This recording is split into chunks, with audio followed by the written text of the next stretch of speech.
Hey everyone, welcome back to the channel and welcome to Magic Kingdom. So today we're here at the park early because I want to talk all about rope drop. I want to talk about what it means, let you know what to expect, and show you what it looks like. So let's make our way down Main Street and we'll talk all about it. So when most people talk about rope dropping a park, what they mean is arriving early so that they can be some of the first people into the park for the day. And it's important to keep in mind that rope drop is going to look a little bit different at each of the 4 theme parks, which is why we're here at Magic Kingdom today to show you what that looks like. Of course, we'll go to the other parks as well here in the future, so you know what to expect there too. But in Magic Kingdom, it goes a little something like this. At a certain point, everyone's going to be let into the park. So regardless whether you're staying on property or off property, you can still get in. But things get a little bit different once we make our way down Main Street. First, let's take a look at some of what is available to you once you get into the park here at Magic Kingdom, because there's quite a lot. So even though the parks haven't opened quite yet to day guests or guests staying at Walt Disney World Resort hotels who have access to that early theme park entry, there's still a lot you can do even right here on Main Street, including go shopping.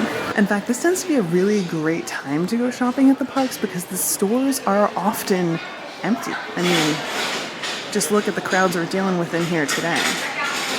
Nothing. Now this makes it the perfect time to peruse and shop because a lot of people prefer not to shop first thing in the morning, and I understand why, but if you want the whole store to yourself and you don't want to be elbow to elbow with people, this might be the time of day to go shopping for you. Now this time of day can also be the perfect time to grab a coffee, although the lines tend to be a bit long, but grabbing a coffee and some breakfast, going to chill on the hub, that can be a great way to start your day. But now we've made our way down Main Street. We're at what's known as the hub, and this is where things get interesting.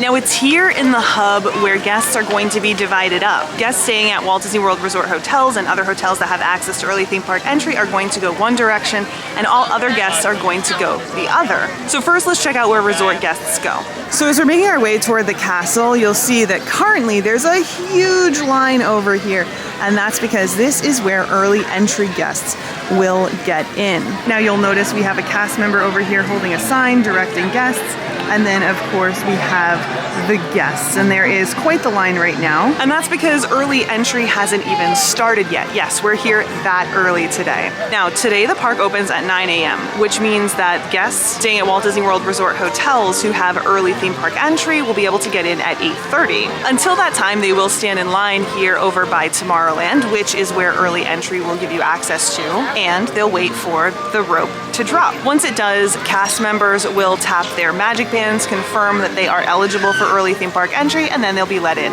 In fact, as you can see, that's happening right here, and the guests are making their way into Tomorrowland. Now here at Magic Kingdom, early theme park entry guests won't have access to the entire park. They'll only have access to Tomorrowland and Fantasyland. They'll have to wait for the park to open to day guests in order to get into the rest of the park. Now speaking of day guests, rather than waiting over here, day guests tend to want to wait over this direction for rope drop. And that's because those early theme park entry guests who are staying at Walt Disney World Resort hotels, like I said, don't have access to the entire park during that early theme park entry time frame. So day guests tend to line up in front of Adventureland and Liberty Square, so they're closer to certain attractions than some guests with early theme park entry will be when the park opens to day guests. Now we can talk a little bit about this. I have some things to say when it comes to strategy. We'll get to that in a second, but let's go check out what it looks like to stand in line if you're a day guest or someone who's not staying at a Walt Disney World Resort hotel. So like I said, in this case, you're either going to be lining up in front of Adventureland, which is right here, or you're going to be lining up in front of Liberty Square, which is over that direction. So let's check out Adventureland real quick. So you can see we're currently on the path that leads to Adventureland, and there are people lined up outside that Adventureland gate.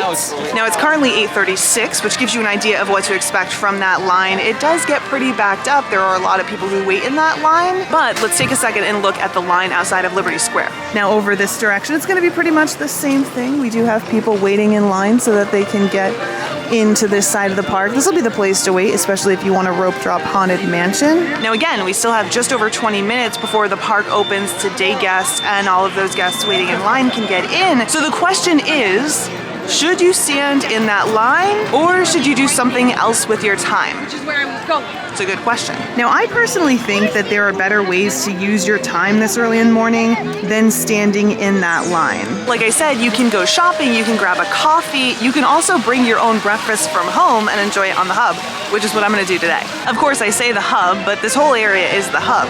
What I really mean is the hub grass, which is this little area over here. Now, you might be wondering, Kat, why don't you recommend that we stand in that line? Well, I don't think that there's anything wrong with standing in that line, especially if you got here super early and you're at the front of it. But I do think that there's something to say for the amount of stress that standing in such a crowded line adds to your day. Now, I'm of the opinion that whether you're standing in that line or not, as long as you're here early and you're already in the park and you know what direction you want to go, you're already ahead of the game. Even if you're doing like me and enjoying some breakfast while hanging out on the hub grass. And so especially if you're someone who doesn't want to start your day like that, you don't want to be shoulder to shoulder with other guests standing in line for 20 minutes before you're even in the park, where you're ultimately going to be standing in line again, I just don't think that it's necessary.